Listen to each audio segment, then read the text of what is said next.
اور اللہ تعالیٰ تو رحمت کے وعدے فرماتے ہیں. حدیث پاک میں آتا ہے کہ جب شیطان نے بہکانے کے لیے قسمیں کھائیں اور کہا کہ اے اللہ میں تیرے بندوں کو بہکاؤں گا دائیں سے بائیں سے آگے سے پیچھے سے، وَلَا تَجِدُ أَكْثَرَهُمْ شَاكِرِينَ، اللہ یہ اکثر تیرے ناشکرے ہوں گے.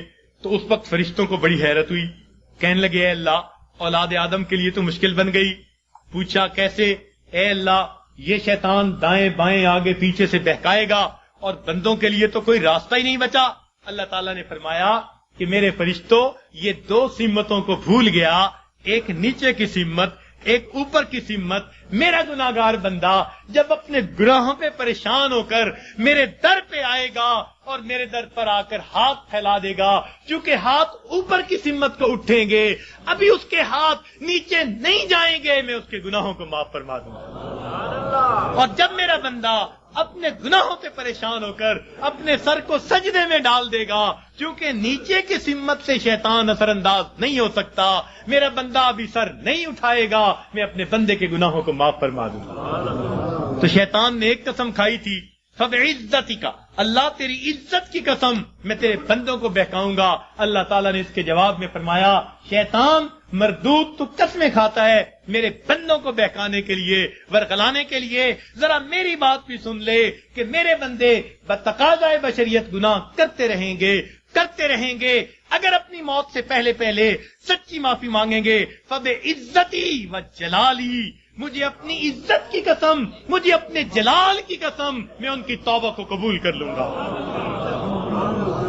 تو شیطان نے بہکانے کے لیے ایک قسم کھائی تھی، رحمان نے معافی دینے کے لیے دو قسمیں کھائی ہوئی ہیں. سبحان اللہ. اس لیے اللہ تعالیٰ کی ہر صفت کا ایک نام ہے، لیکن رحمت کی صفت کے دو نام ہیں، رحمان اور رحیم. اور کوئی صفت ایسی نہیں جس کے دو نام ہو سوائے رحمت کی صفت. وہ تو اتنا کریم آقا ہے، وہ تو بخش کے خوش ہوتا ہے، وہ تو معاف کر کے خوش ہوا کرتا ہے.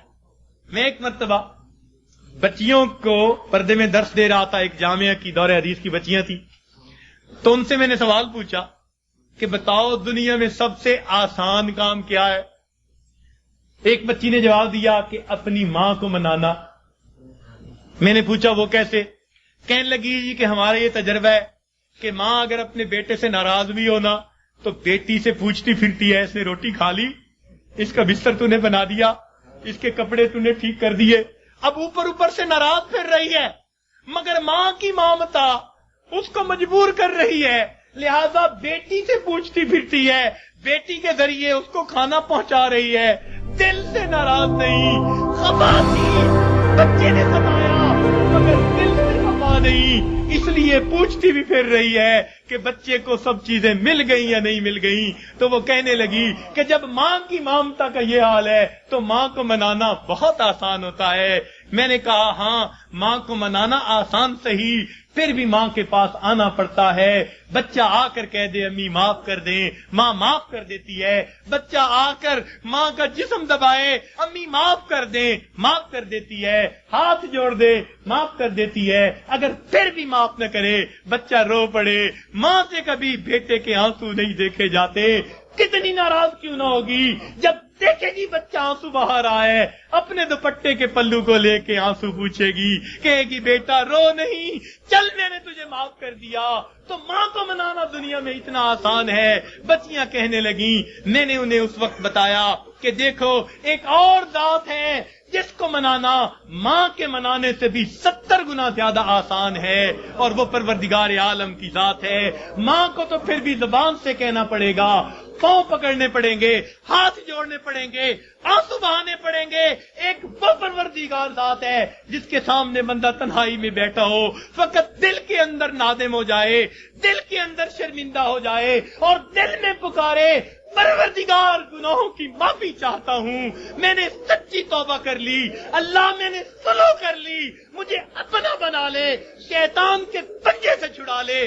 کوئی ہاتھ نہیں ہلایا، کوئی اس نے زبان سے لفظ نہیں نکالا، فقط دل کی ندامت کو قبول کر کے اللہ تعالیٰ اپنی ناراضگی کو دور فرما دیتے ہیں.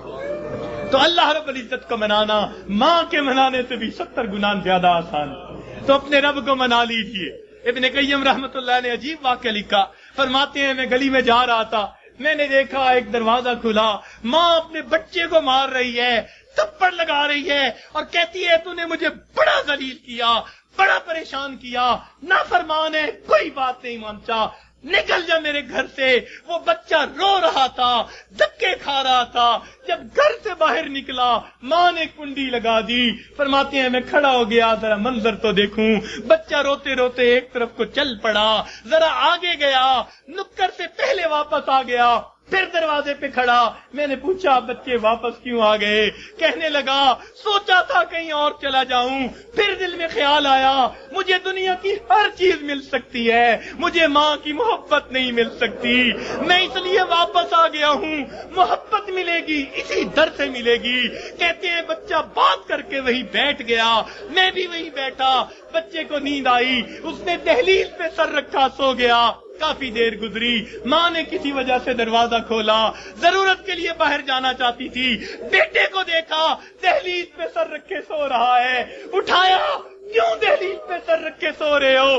امی مجھے دنیا میں کوئی دوسری ماں نہیں مل سکتی، میں اس دہلیز کو چھوڑ کے کیسے جاؤں؟ فرمایا بچے کے الفاظ سے ماں کی آنکھوں سے آنسو آ گئے، بچے کو سینے سے لگا لیا، میرے بیٹے جب تیرا یقین ہے اس گھر کے سوا تیرا گھر کوئی نہیں، میرے در کھلے ہیں، آ جا، میں نے تیری غلطیوں کو معاف کر دیا۔